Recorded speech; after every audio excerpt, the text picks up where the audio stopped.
Very warm welcome to this week's Bromsgrove and Droitwich Standard podcast with me, Tristan Harris. Now, with me today, I'm pleased to say that I've got Rev Laura Handy from Droitwich, who's going to be doing an amazing rowing task. Hello. Good afternoon. Thanks for joining us. No problem. And it's not the kind of thing that you do every day. It's a bit out of the ordinary, isn't it? I'll just explain what you're doing. You are rowing along 100 kilometres of the Zambezi River in next month as part of a team. How did it all come about? It was, I can't remember whether it was a moment of enthusiasm or boredom or something in between, but I've been supporting the charity that I'm raising money for many years. Decided it was time for a new challenge. It's certainly not the kind of thing I do every day, but yes, I decided that doing something a little bit different that would be both a personal challenge and an opportunity to raise a bit of awareness and hopefully a bit of cash for a good charity. I think the only people who probably do that every day is like Matthew Pinsent and Steve Redgrave and the like. Absolutely. There'll be some kayakers out there that would probably snigger at 100 kilometres, but my few couple of hours 15 years ago in a boat certainly makes this feel like a big challenge to me. I know a lot of people who do running, because I run myself and I always do it. I always set it to miles because I'm British and we do things in miles. But people say, oh no, always set it to kilometres because it sounds a bit more. But still 100 kilometres is, what's that? 60 odd miles. Yeah. So I'm going to feel it. It's definitely long enough to feel the muscles. And what have you been doing as part of the training? How have you trained for this? I mean, obviously the Droitwich canals, and they're a godsend, aren't they? The canals are wonderful. The challenge with them is obviously they are wonderful, beautiful, gentle water. So a lot of it has been general fitness, trying to get the kind of stamina up. But the canals are very useful. So I have been doing lots of kilometres up and down them. But general strength, general fitness is what I'm trying to do at least. Because a friend of mine had recently acquired a kayak. It was a real bargain one from Aldi for £40, but it was a very good thing. And he invited my daughter out for a paddle along the canals. We live in Birmingham, so there's obviously loads of them in Selly and Kings Norton and Bourneville. And she went and she loved it. But obviously it's going to be a bit more choppy for you. Absolutely. Have you been doing like rowing machines in the gym? Does that help? I haven't been doing rowing machines as such, but similar exercises, working similar muscles. Anything that is making all your core muscles work. But the main thing is stamina. Main thing is cardio, because it will be about 25 kilometres a day.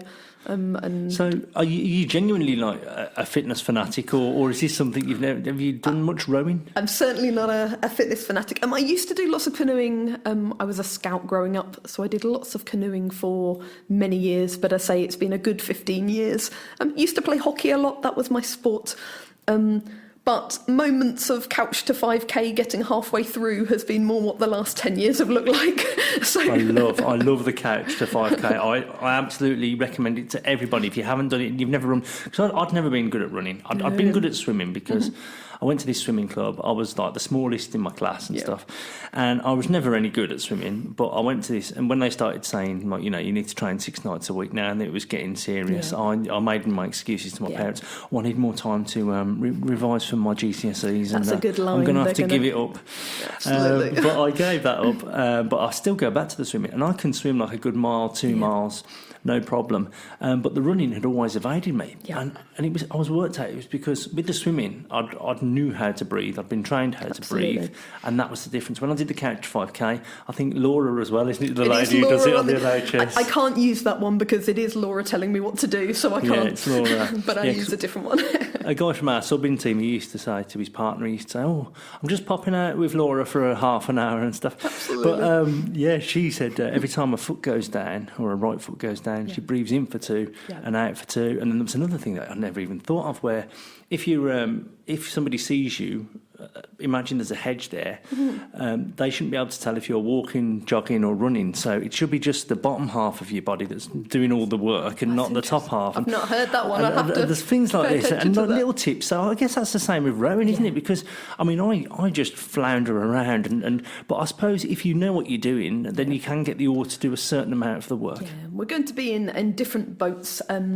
We start off in what are called makoros, which are kind of carved out traditional canoes that folks would have paddled down the Zambezi for years. So they reckon that if you're doing anything on the Zambezi, you should have a go on these traditional dugout canoes. A lot of it will be in two-person kayaks. And then we're told we have to change to bigger rafts because there's more likelihood of being near hippos. So the kayaks aren't good enough when you get further down and the current picks up, because hippos and crocodiles will be a genuine danger. I think if somebody mentioned hippos and crocodiles to me, I'd want a speedboat.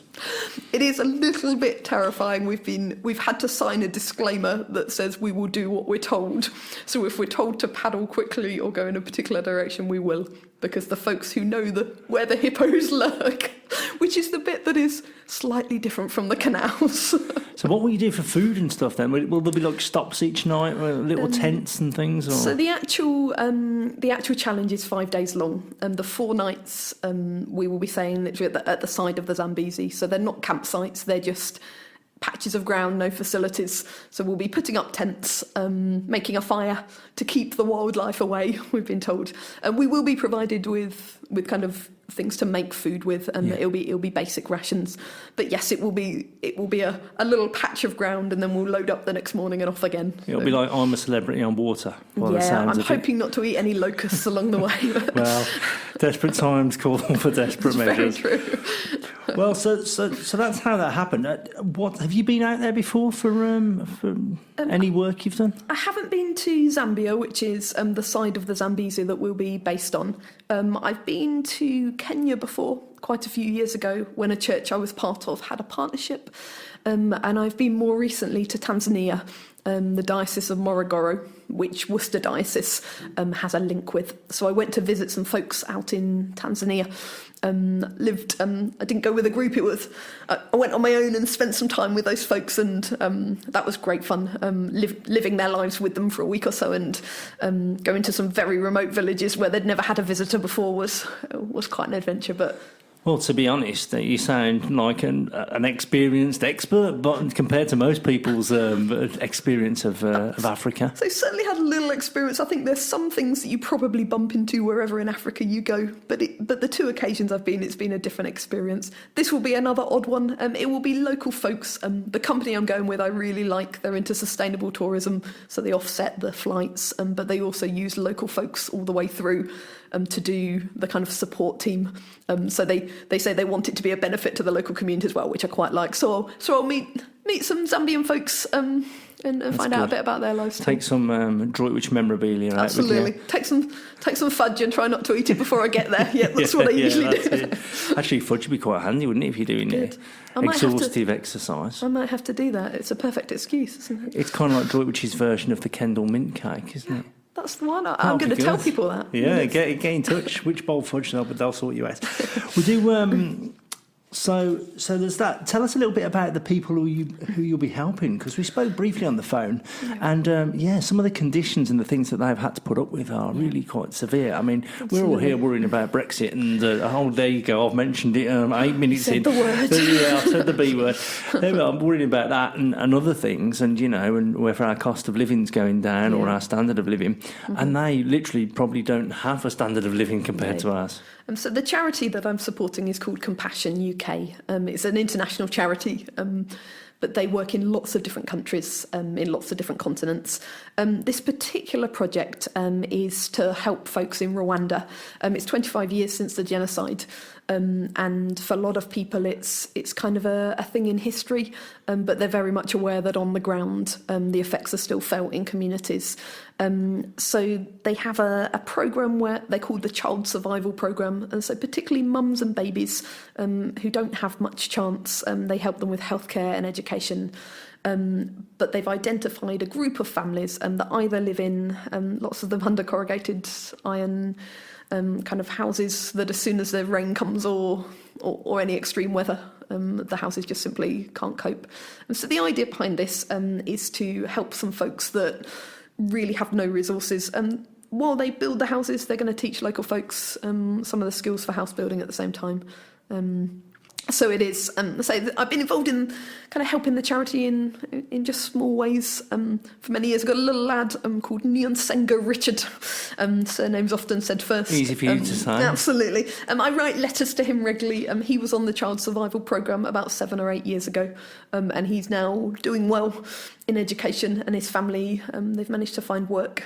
And he's got the name Richard as well, which obviously links back to Droitwich. Absolutely, there's links all over the place, but it's lovely to see how the charity's work with him has been such a benefit, and it will be similar families to that little lad. So I suppose, to use a biblical, what do you call it, a moral or a parable, it's like the teach a man to fish, isn't it, really? Because what you want to do is you don't just want to go and give them a house and then just not teach them how to maintain it and stuff. You need to, it's like anything, it's got to be sustainable, otherwise it's only a temporary solution. Absolutely. And certainly the couple of times I've been to Africa and the folks I'm connected with, they want to be able to use the skills they have and the knowledge and the willingness, but often simply haven't got the tools to do it. And so actually some of these folks, they will be building the houses. They just need that kind of outside help to make a start. So it's I try and steer away from charities where it's throw some money at someone from afar and hope for the best. But Compassion very much work to equip communities, so that the church is kind of where the centre tends to be based, because it tends to be a place that the community knows. But people of all faiths and none join in. It's also, it's like this country as well, isn't it? I mean, if you haven't got anything, if you don't have a job or a purpose in life or anything, you will not get up in the morning. That's the long and short of it. And that doesn't matter whether you're in Africa, whether you're in England, Scotland, Ireland or Wales. So I guess that's part of the battle. But then, like you say, with the tools as well, it sounds like a really good setup and stuff. I was really impressed, and as I say, I approached Compassion to say, I'm thinking of doing this crazy trip.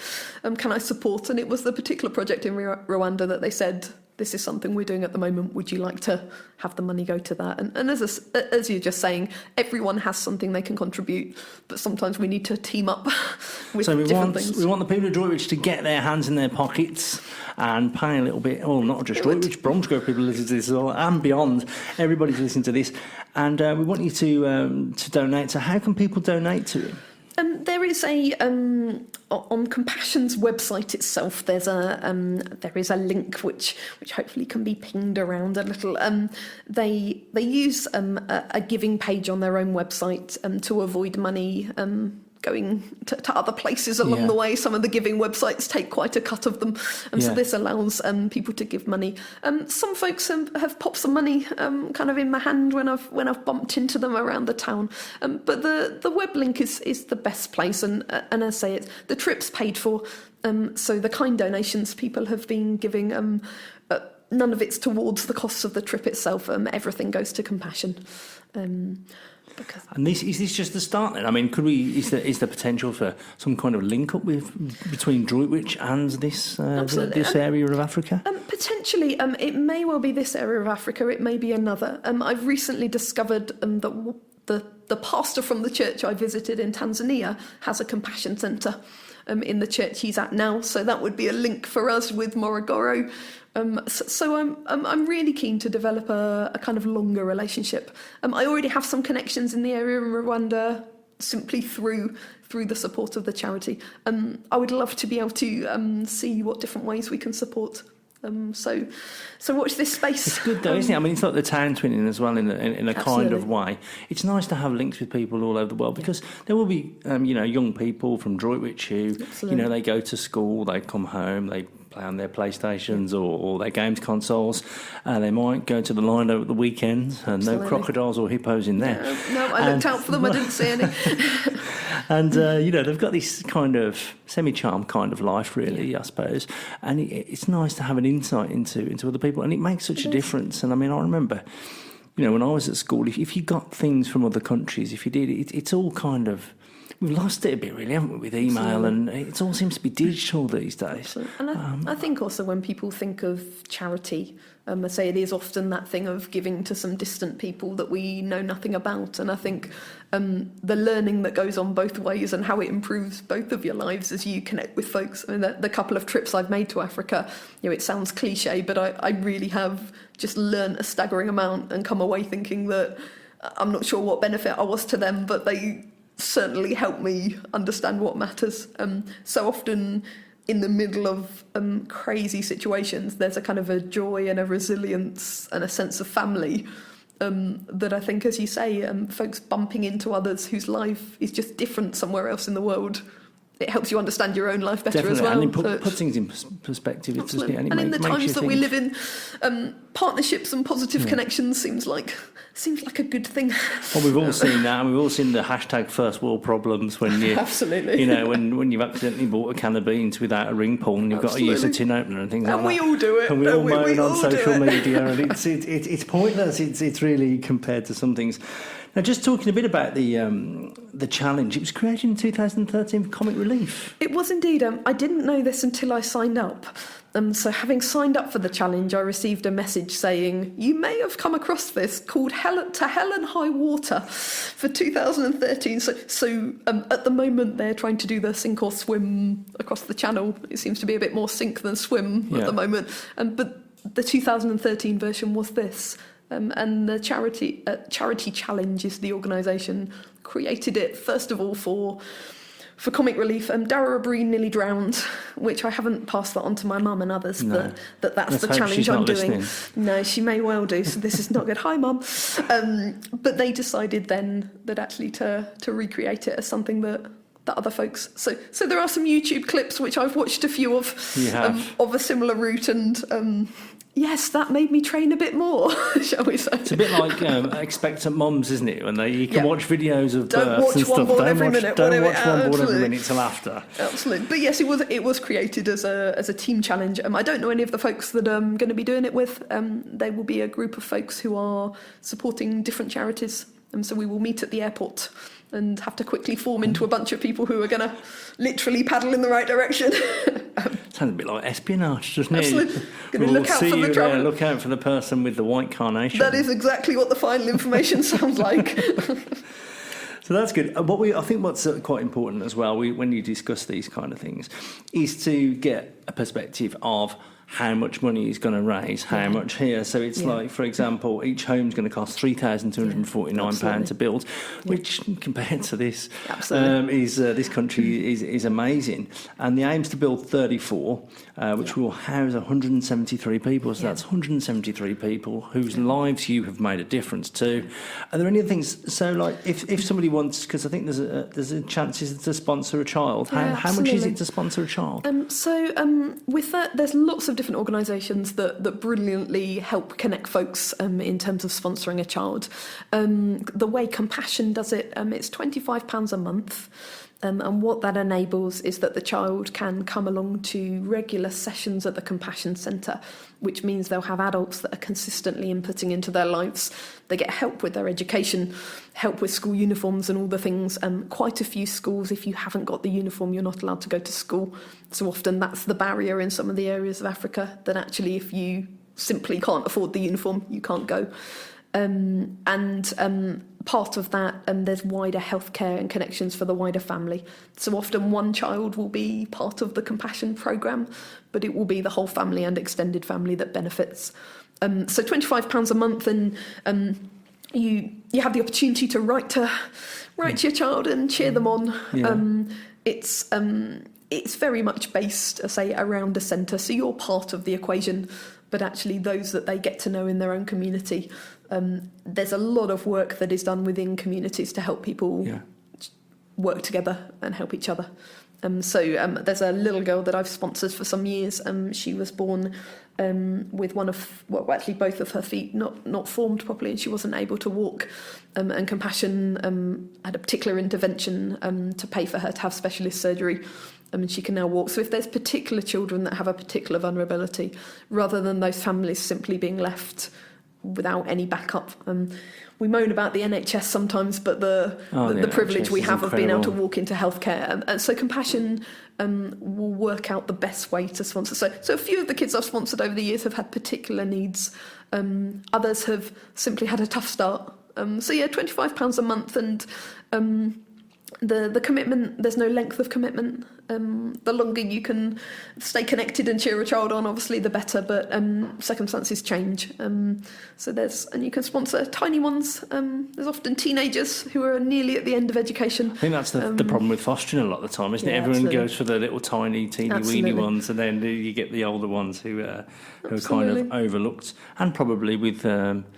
To a certain extent as well, like in the Blue Cross and things as well. It's the same. It's the same old over. So, if you want to help, we're going to put all the details on the website on our Facebook page. It will go to as well.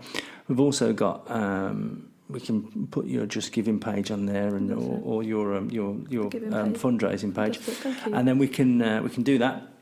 And also it'll be in the paper this week. So what's the plan now between now and... Because obviously, I suppose you get to a certain point where you think, no, I've got to rest now and stuff. Yeah. And there could be a couple of sleepless nights maybe just leading up to it. Absolutely. I've got around a month to go, so some strength training still. I'll be back out on the canal. I've noticed if you're a narrower boat, no one stares at you on the canal. If you're in a kayak, lots of people stop and stare. So a few more long paddles to try and fit in to check I'm using the right muscles. But yeah, absolutely some rest. Similar principles to any physical challenge. I think you need to keep on going, but then... You could do with a bit of monsoon conditions, couldn't you, really, to acclimatise yourself? Yeah, a few rapid. The final part of the challenge is we head further towards the Victoria Falls. It will get more and more choppy. So the final day and a bit is whitewater. So there's not really any conditions to prepare you for that, but just trying to make sure all the right muscles. I've certainly had a workout between now and Make sure you then. give them a rest afterwards. That's my plan. Right, so we will be hoping and praying for no crocs, no hippos, or at least friendly ones. My mum has told me she'll support me when I get back safely. That's good. Yeah, hungry hippos playing that will never be the same again. I'll be always thinking of Laura paddling down the Zambezi. So thanks for joining us there. Are you all right to hang around and chat for some news stories? We've got absolutely. a Droitwich one next, which is, I tell you go to Droitwich Town Council, you don't know what to expect. I knew there were some other ones that we'd followed up previously, like the Mayflower. Yep. Not much to report on that at the moment. And the Japanese knotweed, the deadly Japanese knotweed, yes. Probably a first world problem as well in the scheme of things. Oh, everyone's getting very excited about that one. But we had that, and then this came up, and it's an ambitious art project has been unveiled to transform up to 4 unsightly underpasses on Droitwich's Westlands estate in a bid to cut antisocial behaviour and crime. Now, it was just been put to the town council because Wychhaven has got the funding in place for up to 4, so we don't know how many exactly yet, but it's going to be up to 4. And I think they were just saying, look, this is what we're doing, just as an explanation. And the actual town council, very, very enthusiastic, asked if it could be extended throughout the town. But that's obviously at a later date, and funding's got to be sorted out, and the logistics of it all. But the underpasses earmarked so far in Wychhaven District Council's plan are the one from the King George playing fields under the A38 to the Westlands and the walkway at Hunters Way. They're the first two. If the other funding allows, then Crofters Hill and Paddock Hill will be up next. Artwork's going to be created in and around the chosen areas. Lighting's going to be improved as well. David Manning from the District Council was there, along with Peter Rose from Tiller Research. Now, we're sitting here in Redditch recording this, and down the road there is literally 500, less than a kilometre away, since we're talking kilometres today. Less than a kilometre away is the Redditch Underpass, which has a lovely mural, well, 2 lovely murals, one on each side. And Peter, Peter Rose, he led that scheme. It was called the Redditch Roadway Project. And to be fair, David Manning, when he came down and he had a look at them, he said, I was expecting them to be in worse conditions because they're 10 years old now, over 10 years old. The good thing about Peter Rose is he grew up in Droitwich and he went to the high school. And he said when these underpasses were transformed, before they were dark, dank and threatening and uninviting, and obviously you had drug deals going on and other crime and antisocial behaviour, drinking. But then when they transformed them, he said it was almost like a change completely overnight. people took more notice of what was going on. It even led to impromptu litter picks in the areas where the artwork was done. They went from places where people did not like to go to places where they went out of their way to visit. There was even a walking tour organised so people could walk around these previously no-go areas to see the artwork on display. What are your thoughts about this? I think it's a brilliant idea. It's really interesting. With my job, we go all around the town and bump into wonderful folks who take pride in where they live, and there's more folks who are wanting to do good and have a greater sense of community than those who aren't interested. I'm very familiar with those walkways and walk my dog around areas or go under them to visit particular houses, and they are intimidating. There are a few in the local areas, as you say, including here, and it stops you and you look at them, and art has that power, I think, to communicate things. I know there's various slogans written in graffiti on some of the existing ones, and they're not expressing people feeling positive about the area, shall we say. I think it's a great idea, and I think people being involved, being able to express, I wouldn't say it's simple. Obviously, the artists work really hard, but in terms of the area, I think those kind of things can be quick wins to help people feel not forgotten. It's simple in terms of not employing 15 police officers to patrol there every week, which is not financially viable. But also, the other good thing is the community actually takes ownership of the area. That's fantastic. Whereas it goes from being a place where people walk through, where it goes to a place where somebody's grandson or somebody's son was instrumentally involved in creating this beautiful artwork, and people have more respect for it. It's a well-known fact that if a building's got one smashed window, the other windows will be smashed because people just do that. If you go into an area where there's cars damaged, other cars will be damaged, and that's statistically sound. It proves that. So this is, I think, is a fantastic idea. And I was just buzzing. I was watching this at the meeting pan out, and I was thinking, I can't wait to get back, type this up, get a picture, put it online, get the people of Droitwich to read it, and get it shared across, and then just get the public's opinion. Now, the good thing is in Redditch they use lots of young people, and they're going to do the same thing in Droitwich. They've got the youth council they've spoke to, the high school, and the Daffy as well, the youth group there. And also, they're enthusiastically welcoming Droitwich Arts Network. Brilliant. Of course, I was made patron of that a few weeks ago. I saw that. Congratulations. Thank you. So that's great news for the network as well. It's really good. And it's just going to be brilliant. And the good thing is as well, if normally you go, oh God, when's he talking about this? Is it 2022, 2023? But he said the cash is in place for the first two subways, possibly 3 or 4, and it's going to be in the next financial year. So before April, we're looking at. And I think a lot of folks, often people try and put plans in place for things and they end up not quite happening. And so the fact that the funding's secure, everyone seems so positive towards it. I think it'll be really encouraging folks to hear about something, then see it happen. And also, like yourself with this Zambezi row, you get out of life what you put in. So you're going to have some fantastic experiences there. And there's so many young people, their creativity. They're the ones with the creativity for these things. I think the problem is when something negative happens, it hits the headlines more. Yeah, absolutely. But then the stuff that people are doing good, they just click on it and go, oh, that's nice, and then move on with their day. Absolutely. Do you know what I mean? They don't stop and read every word. Maybe sometimes. My previous life, I was a youth worker for 10 years and worked with some incredible young people. Unfortunately, the ones who usually made the news and people knew about was the things that wasn't good. The small minority that were struggling or were kicking out in whatever way. We worked day in, day out with young people who were wonderful and just needed those opportunities. And so this sounds like exactly the kind of opportunity. Teach a man to fish again. Absolutely.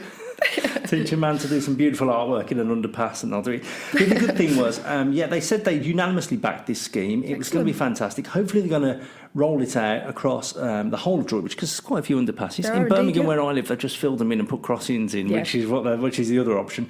But then Councillor Nathan Griffiths, a former Droitwich Smile High School student himself, he said he'd also like to see it improve road safety, because there's one near the high school in Westacre, I think. Yes. And what's been happening is the kids who walk home on their own, they often go, there's no way I'm going through that underpass. Yeah, absolutely. And they take the chance on what is a treacherous road. Do indeed. They dive across it. And it only takes one driver who's absolutely. tired, or one driver who's going a couple of miles over the speed limits. Yep. I mean, we had all the vehicle activated signs story as well at the council Absolutely. meeting. Only takes 1 second, and we could have a serious life-changing injury or a death on our hands. So hopefully that would be nice. So they're saying about linking it in with a Safer Routes to School scheme, to link in with that, and then that could also improve road safety. So I think they're going to be speaking to, I don't think they've done this yet, so we shouldn't really be mentioning, but they're going to be speaking to West Mercia Community Safety Partnership Brilliant. and the PCC as well, because the Police and Crime Commissioner, Yep. they're normally quite generous with things like this. Fantastic. If you're listening, Mr. Campion, please get your hand in your pocket. And if anyone wants to be involved in this, email david.manning@witchhaven.gov.uk. That's david.manning@witchhaven.gov.uk. Don't worry about it if you didn't get that down. It's on the story on the website, and it will be in the paper this week. And you can find out more about the Droitwich Underpass project, which I think is one of the best stories I've covered in Droitwich fantastic. for a long time. Apart from I haven't written yours yet. So No, that's much better than my story. I think that's a great idea. We move on now to car parking at Artrix. This has been the talking point. It's been dominating our Let's page. It's dominating our Facebook. Yeah. Everyone is going mad. It wasn't. I think people had kind of accepted that Howe College had needed to charge for car parking on their car park, which just happens to be the one that's used by most Artrix visitors. Yeah.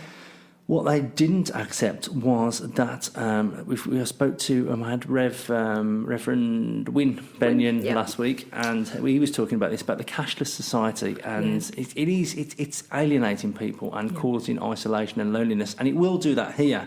And I'm just researching. I've just had an email about a petition that started about trying to get some kind of way around this, because I think that's the only way.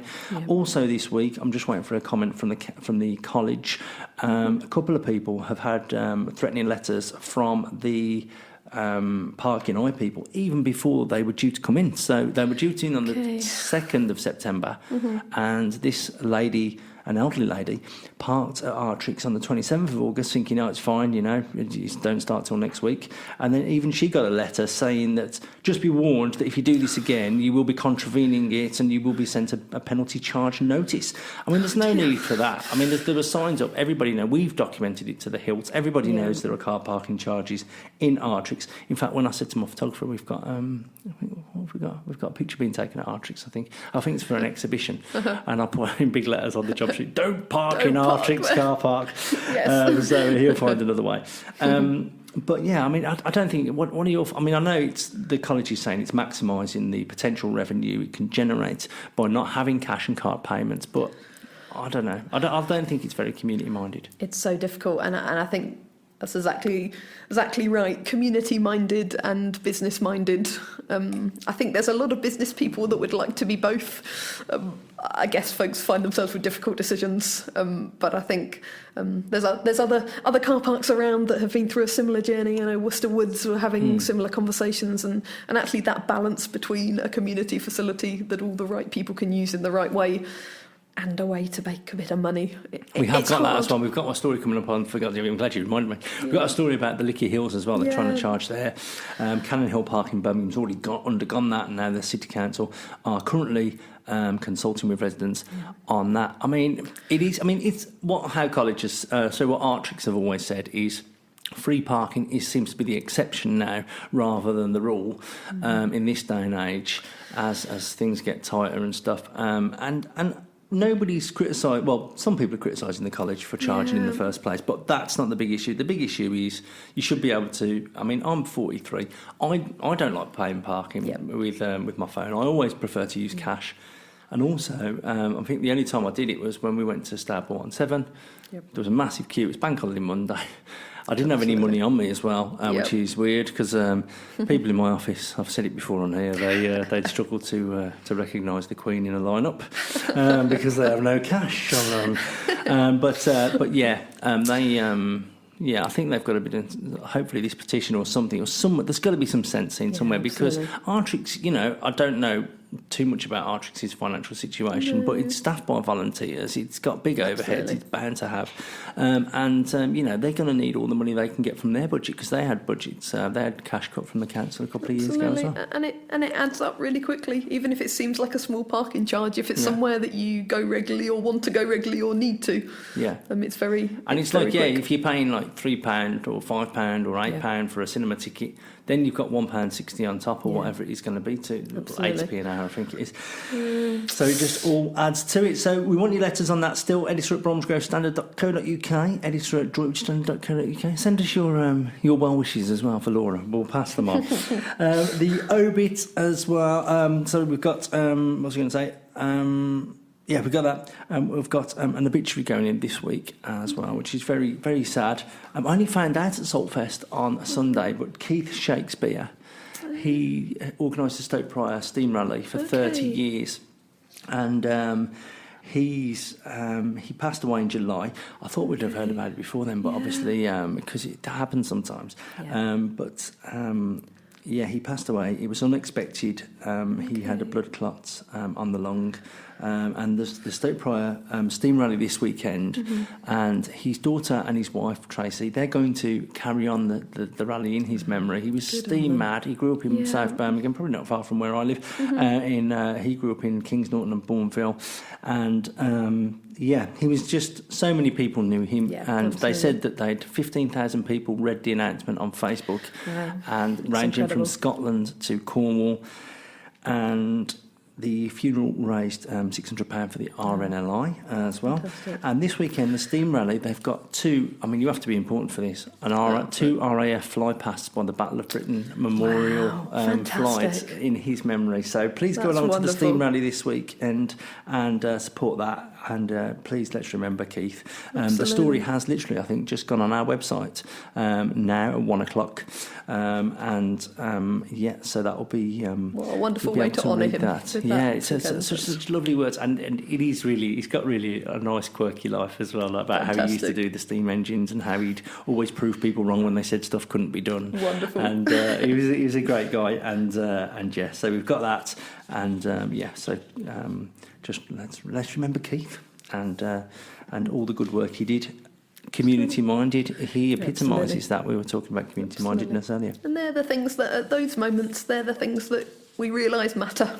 They do. That kind of impact people have had on those around them. This is a lot of things with a lot of the issues. You might moan about things, you might complain, you might, post social media stuff about different issues. But at the end of the day, it is that the things that matter are your life and the importance of making the most of every day. Absolutely. At funerals, it's not a big list of achievements. It's the people have cared about and who they've mattered to. They're the things that actually leave a legacy. I always say it's a shame that you can't see your own funeral because my dad, when he passed away, he would have loved to have seen all those people there. I don't think he knew that so many people cared about him. And that was certainly the same for Keith and that. So moving on to another rowing story. We don't normally have one rowing story. Rowing stories are like buses, aren't they? You don't have one for ages and then two come along together. This is about Andrew Payne. He's the head teacher of Hanbury CV First School. We're recording this on Wednesday afternoon, so he's got his first races tomorrow on Thursday in Hungary in the Worcester Rowing Club, and it's in the FISA, or is it FISA? I don't know, FISA or FISA, World Rowing Masters Championships. He'll be part of a team of 4, then later 8 rowers, aiming to triumph over crews from Germany, Russia, the Netherlands and others. He will take part in 3 more races in the competition, which concludes on Sunday. Mr. Payne's hoping the opportunity will inspire pupils at Hanbury School. How can it not? Absolutely. I don't think my head teacher was a world rowing competitor. He said, like many other children, I wasn't a natural footballer or cricketer, but I was very fortunate to take up rowing at a very early age. It's been a fantastic sport for me. Rowing has helped with my physical and mental well-being, inspired me to go to Loughborough University, and it's given me countless opportunities to compete in regattas all over the country and now Europe. I know a lot of children at Hanbury who enjoy sport, some at high levels, others just for fun. I strongly believe we should be encouraging everyone to find a physical activity they enjoy, whether they want a happy, healthy lifestyle or to be the next Olympic champion. He sounds like a wonderful head teacher. He does. I think that's so great, actually. I think it's so good when the children discover something different about staff members and others. And that kind of example is incredible because, as he said, he wasn't the centre forward of the football team, the kind of sports that everyone looks to automatically. And actually, I know there'll be children that, particularly at that school, but hopefully beyond, that will think, actually, maybe I can. Well, this is it, isn't it? When I was never very sporty at school, and I always used to think on sports day, I'll do the 100 metres because it's over quick. It's over quickly, well, absolutely. It wasn't over quick with the way I did it, but that's the problem because when you do the 100 metres, you're up against people who are running for the county and the country and stuff, and it was the worst decision ever because they'd be like 80 metres ahead even on a 100 metre course. When I got older, I realised, hang on a minute, I'm not actually bad at middle or longer distances and I can take my time and I can pace myself a bit more. And then that was like a revelation to me. And this is it. Everybody must have at least one sport that they can do or one activity. Absolutely. And it's it's having fantastic. a go at it. And I think it's having a go, when I said the canoeing I used to do when I was younger, I wasn't particularly that good. I just enjoyed it. It was just a particular thing that I had a go at, and I wasn't doing it to get certificates. I was doing it because it's enjoyable, and I think it's that thing. If your aim doesn't have to be the best, no, just find a bunch of people and enjoy doing that. Like thing. me, I'm telling my parents I need to concentrate on my GCSEs right now because I can't go swimming 6 nights a week. I think that's a really good line to get out of something, isn't it? It is, yeah. Well, I can't remember what their view was of the results, whether it was. Did it pay off? I'm here now. I'm all right. I'm doing a nice, respectable job. So that's that. It worries you as a parent as well because you always think, I've got 2 daughters. One's brilliant at cheerleading. She's won national competitions with her team and stuff. And then she entered her school gymnastics because the cheerleading these days, it's not all about pom-poms, it's more gymnastics. And she took part in a school competition and she got a couple of golds in that and she was really good. But then she does swimming as well and she can swim over. And you think, well, which one is she best at and things? And then other ones, the other one who we've got motivated now to play a bit of tennis and we take her now, but she tries hard and stuff. But you think, well, is it the right one for her, or she might enjoy something a bit more? And there's just not enough hours in the day to try everything, is there? No, there's like fencing. Droitwich Fencing Club are always getting in touch with me and stuff, and I'd love to have a go at that. I know, I'd like to have a go at that. I've got a vicar friend up in Liverpool who took up fencing because she decided that she wanted to do something physical, was never really good at sport, and wanted to do something completely new. So she now does fencing. I think I really like that there's lots of things pop up in particularly the school holidays. And the kind of have a go sessions. And there wasn't much of that when I was younger, the opportunity to simply come and have a go. And I think if folks can find a way to give something a go, you never know, do you? Definitely, But no, I'd quite like to try fencing. The only annoying thing is if you do find it later on in life, you think, oh my God, I could have been an Olympic champion at that. Yeah, absolutely. It was always a possibility. You could have been an Olympic rower. I think it's fairly fairly unlikely. unlikely. Rowing club? Isn't there a Droitwich Rowing Club? So there's a couple of canoe clubs nearby. Canoe clubs. I was going to say because you and Mr. Payne should get together. That'd be quite good. We could have a celebratory race when you come back safely. We'll have you versus Mr. Payne. As long as it's not straight afterwards, because I probably won't be able to move my arms. On the canals, Droitwich to the Worcester Basin. Hilarious. Actually, that's one thing I've never done. I got offered by the Canal and River Trust to be a lock keeper for a day. I could use that day, couldn't I? And I could do all the locks for you. And then it sounds like we're forming a plan here. It does. It's all coming together nicely. We've got Andrew Payne. We'll give you a head start. Obviously, that's a given. Yeah, that's very kind. Because you're the long distance person, absolutely, and he's obviously some kind of. Yeah, but he clearly actually knows what he's doing, which is I'm pretending I know what I'm doing, but he. You could pick up some amazing pointers. You should go out with him before. Oh well, no, he's probably a bit busy. He's a bit busy now. When he comes back, just give him a call. Hanbury School. Say, I'm just phoning about the pastoral care of the kids. Absolutely, yeah. And while you're on, while you're there, can we talk? I'll just go in with a paddle to meet with him about something different. Yeah, just say, I'm away somewhere, but you'll find a way. I'm talking of sport as well. I won't say too much about it because we're running out of time. But we've got the walking sports. There's a walking sports showcase this weekend. Obviously, walking hockey started in Bromsgrove. It's gone worldwide. Fantastic stuff there. We've got a big story about that. They're going to be trying to introduce some new walking sports, walking football, and they're in discussions about walking basketball and walking tennis. I'm not sure how that'll work, but that's for when that's you. Great. I'm not that far off walking sports, I don't think. Yeah, it's good. So you can keep your activity as long as possible. And that brings us on nicely to sport. Bromsgrove Sporting, they lost 1-0 at home last weekend in the FA Cup. There's to be no glittering cup run this year. Sporting had 17 shots on goal, just with 8 on target, compared to Stourbridge's 8 shots with 4 on target. Mills scored the decider in about the 48th minute. It was the first time Sporting's lost 3 in a row. I've been told it's the first time they've lost 3 in a row since they were formed, which I don't know. We'd have to verify that fact. It's not a good fact anyway for Sporting. The good plus point was, obviously they played well and it looks like they should have won. And second highest attendance in the whole FA Cup round 1 down at Sporting. They had 1,205 down there at the Victoria Ground, and that was only 11 less than FC United of Manchester, who were formed when the Glazers were, controversially taken over at Manchester United. Yeah. They formed this non-league club, so Manchester United fans could go there instead if they wanted to protest. And I looked on their Twitter, and they've got 87,000 followers. They have. That's and Bromsgrove Sporting only had 11 fans less than them on Saturday. Impressive. So that's very good. This Saturday, I apologise if you're a Bromsgrove Sporting fan, because you're probably getting some sleep in. They've got to go Lowestoft away. That's a 400-mile round trip for the fans, 4 hours each way, second only to St Ives, but that's only 13 minutes longer.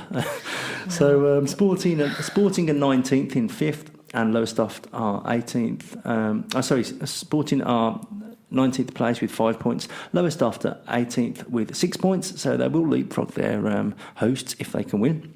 And which we're confident they are. Come on, Sporting, and then they can go. It's pretty tight down there still early days, so they can catapult up the table, and we wish them well there. Droitwich Spire FC, what a result last week. They thrashed Allscott 7-1 at home. 2 goals from Connor Collins, 3 from James Lemon, 1 from Bradley Burgess.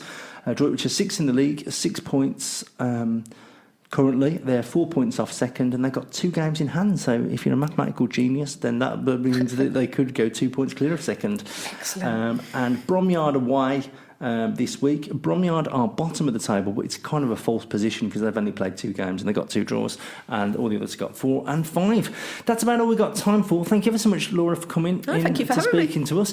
Also, just one last question. How will you be documenting this? Will you be keeping a diary? Will you be doing any filming? There won't be any signal or anything in terms of being able to do anything kind of live. I have a clever gadget that will be able to record some of the splashes and turns as I go, but I'll be doing some writing up of things afterwards. Excellent. So we look forward to covering that, and also as well the memories. The memories will be there. They'll be playing through your mind, I think, for a long time. Hopefully not the memory of paddling away from a hippo or a crocodile. Absolutely. I notice you haven't mentioned crocodile since the first reference. No, the hippos can run the fastest and are the most dangerous, so they're the ones to stay away from. Stay away from hungry hippos. That's all we've got time for the news and the sports. Claire's up next with the entertainments. You're listening to the Bromsgrove Standard Podcast because you have impeccable taste. Thanks, Tristan. Yes, looking through this weekend, loads of things to see and do across the region. Remember, it's Heritage Open Days that are going on at the moment, right up until September the 22nd. Basically, every September, some 40,000 volunteers across England organise thousands and thousands of events to celebrate our fantastic history and culture. So it's a chance to see all these hidden places and try out new experiences, all of which are free of charge to explore during this period. For example, you may have heard him talk about it on last week's podcast. There's a Heritage Open Day going on at St Michael and All Angels Church in Stoke Prior. It's a chance here to take a rare guided tour of the ancient bell tower and even have a go at ringing the bells. 10 a.m. until 5 p.m. to experience that. You can also pop along on Sunday, and there are literally loads of these things going on, loads of places that are opening their doors for free, and some seriously amazing places to go and explore. So go to heritageopendays.org.uk to find some options for you and your family. Also on Saturday, the 14th of September, it's the Tidy Big Show happening. B63AH is the postcode for your sat-nav there. They tell us that once again there will be the fruit, vegetable and flower shows, which are always spectacular, and they're going to be auctioning off the produce. Also, there's going to be the usual white elephant, plants, cakes, books, tombola, prize draw, and loads more going on. A real family-friendly community event. Doors open there at 1:30 p.m. There's also the Autumn Flower Show going on Saturday at Droitwich Spa and District Horticultural Society. That's at the Chawson Barns on New Chawson Lane in Droitwich. WR90AQ is the postcode for your sat-nav. 1 p.m. kick-off there. We've also got some great local bands performing on Saturday night. The Transporters, they're going to be on at the Hot Pole in Bromsgrove on Saturday evening. We've got Andy Fairweather Low and the Low Riders. They're going to be putting on a show at the Artrix. Mel and Him, they're a great team. They're going to be on at the Pillar of Salt in Droitwich on Saturday evening. And if you fancy a bit of theatre on Saturday night, The Lady Killers is on at the Norbury Theatre in Droitwich. And that promises to be a great production there. On Sunday, don't forget it's bandstand music in Sanders Park with the Worcester Concert Brass Band this time, 2:30 until 4:30 p.m. there. And then a couple of events for next week.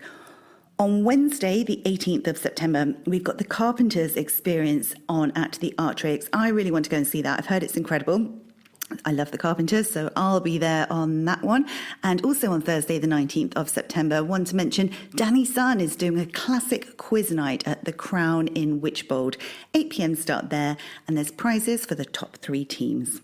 Have a lovely week, everyone. And remember, if you have an event going on, tell us so we can let everyone know.